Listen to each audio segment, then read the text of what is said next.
Levek gule Ezra Enterprise ram hun note YouTube channel atang khana niya ei tun tum chu kan lo nga hlel MMA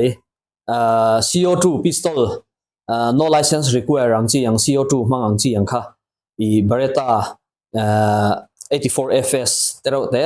selfai than te kha hei aron thleng cheu maya a price hi cheng singli le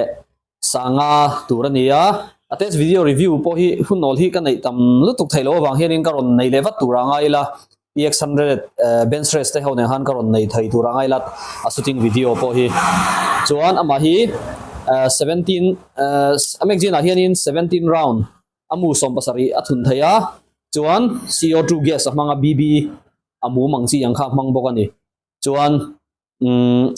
FPS hi zathum le somruk borvel FPS turanga yania chuan Ezra Enterprise singthum sorry cheng singli sanga in leitura oma ates video po kan hurang thai tura nga yang o chuan alei du tan chuanin ron lei thein na om to e lome